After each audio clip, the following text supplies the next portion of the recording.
अब खेतों में होगा चमत्कार, कोटा के विशेषज्ञों ने सीखी भविष्य की खेती।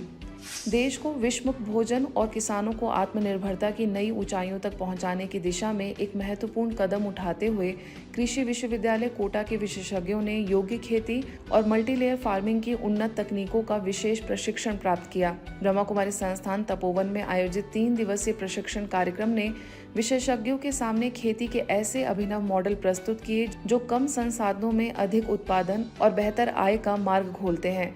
प्रशिक्षण कार्यक्रम का शुभारंभ कृषि एवं ग्राम विकास प्रभाग के अध्यक्षा बीके सरला दीदी, उपाध्यक्ष बीके राजू भाई, प्रसार शिक्षा निदेशक डॉक्टर महेंद्र सिंह, अनुसंधान निदेशक डॉक्टर MC जैन की उपस्थिति में हुआ। प्रशिक्षण के दौरान विशेषज्ञों ने मल्टीलेयर फार्मिंग की उस तकनीक को भी समझा जिसमें एक ही खेत में अलग अलग स्तरों पर विभिन्न फसलें उगाकर भूमि, पानी और पोषक तत्वों का लगभग पूर्ण उपयोग किया जाता है। विश्वविद्यालय ने यह भी निर्णय लिया है कि गोद लिए गए गांवों में जैविक और प्राकृतिक खेती के साथ यौगिक खेती को भी बढ़ावा दिया जाएगा। साथ ही प्रगतिशील किसानों का चयन कर उन्हें ब्रह्मा कुमारी संस्थान में विशेष प्रशिक्षण दिलाया जाएगा। मैं डॉक्टर MC जैन, निदेशक अनुसंधान, कृषि विश्वविद्यालय कोटा। हम यहाँ पे भी 3 दिन के प्रशिक्षण के लिए आए थे और यहाँ से हमने बहुत कुछ सीखा है, जिसमें इन लोगों ने मल्टीलेयर फार्मिंग, यौगिक शाश्वत खेती और अन्य कई विधाओं के अंदर बहुत अच्छा कार्य किया है। और ये जो इन्होंने कार्य किया है निश्चित रूप से किसान हितैषी है और किसानों को सशक्त और आत्मनिर्भर बनाने की दिशा में एक बहुत बड़ा कदम है। हमने भी यहाँ से बहुत कुछ सीखा है पिछले 3 दिनों में और हम कोशिश करेंगे कि इन्होंने जो नए प्रयोग किए हैं उनको हम हमारी रिसर्च के द्वारा कहीं वैलिडेट करें और उसको किसानों के फार्म तक पहुँचाएँ। इस दिशा में हम ब्रह्मा कुमारी के साथ मिलकर काम करेंगे, चूँकि इन्होंने कई सारी फसलें ऐसी ली हुई है जो किसानों की आत्मनिर्भर और जीविकोपार्जन का एक बहुत बड़ा साधन है। इसमें इन्होंने सब्जियों की खेती की हुई है, फलदार पौधों की खेती की हुई है, अंगूर में इन्होंने बहुत अच्छा उत्पादन लिया है, आलू में बहुत अच्छा उत्पादन लिया है।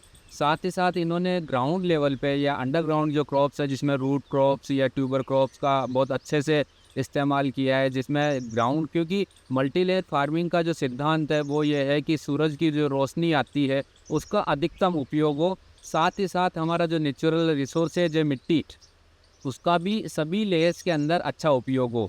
तो विभिन्न ऊंचाइयों की जब फसलें लेते हैं तो ज़मीन के अंदर वाली फसलें ज़मीन से अपना पोषण लेती है और बढ़ती है और उत्पादन अच्छा देती है।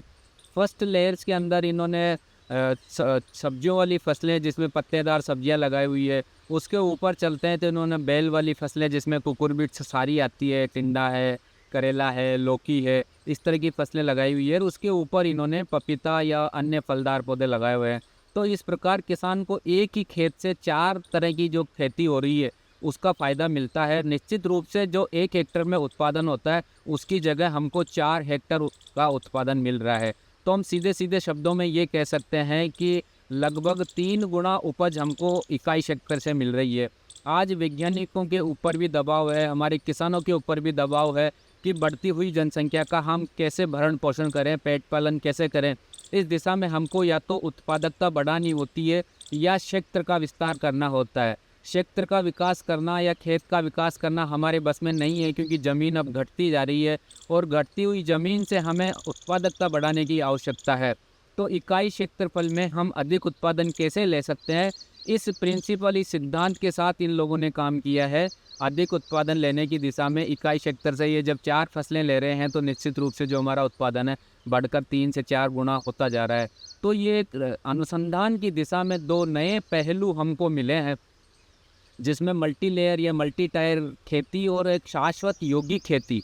ये दोनों ही शाश्वत यौगिक खेती की बात करूं मैं तो मेडिटेशन के द्वारा कैसे हम हमारी फसलों के साथ हमारे सेंटिमेंट्स पहुंचा सकते हैं और उस सेंटिमेंट्स की वजह से हमारी फसल का उत्पादन बढ़ सकता है।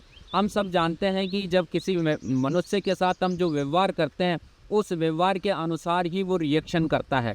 और आप जानते हैं कि जो पेट एनिमल्स होते हैं उनके साथ भी जो हम रिएक्शन करते हैं उसी प्रकार वो हमारा पेट एनिमल भी रिएक्शन करता है।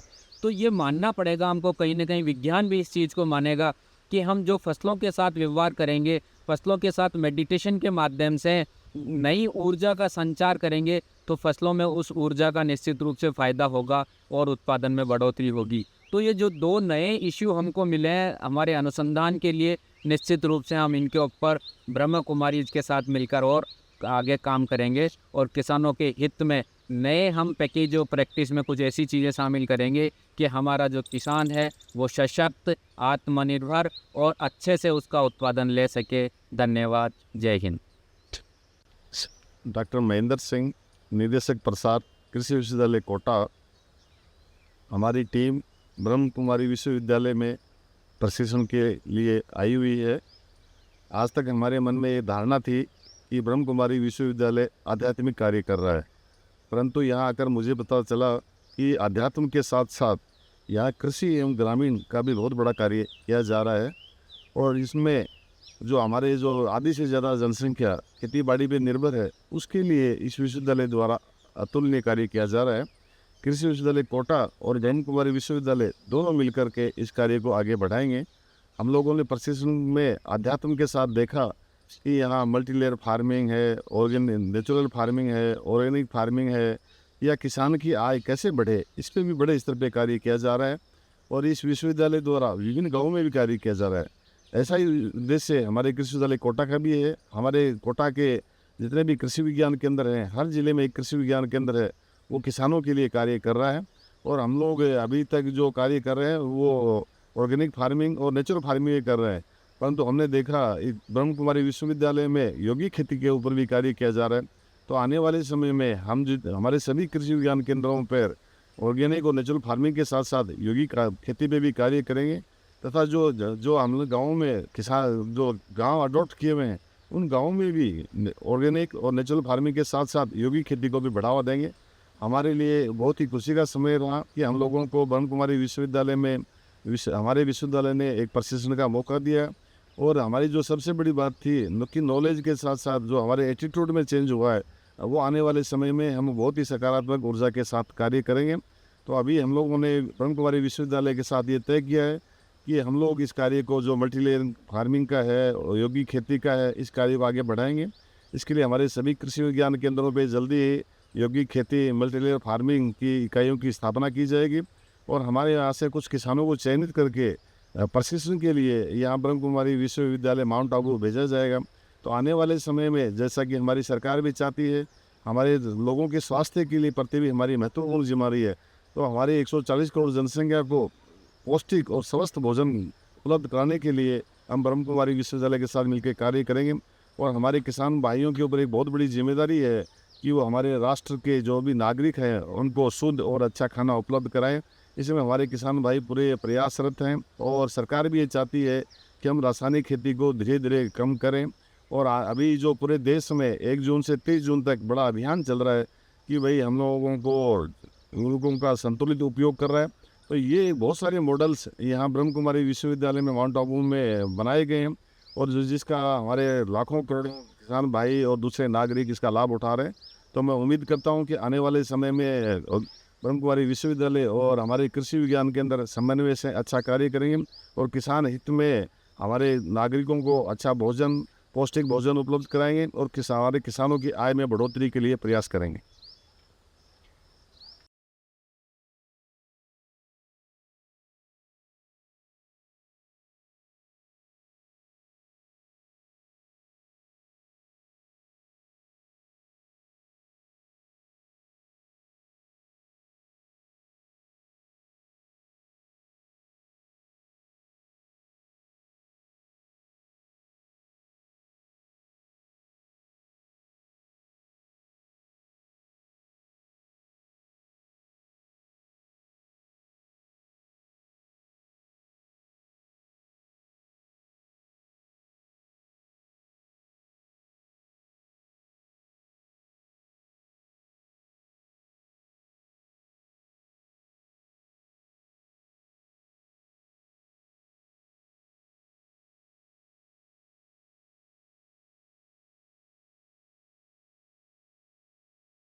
ईश्वरीय समाचारों की इस यात्रा में आज बस इतना ही। शांति और संस्कार से जुड़ी खबरों के लिए देखते रहिए ब्रह्मा कुमारीज मधुबन न्यूज।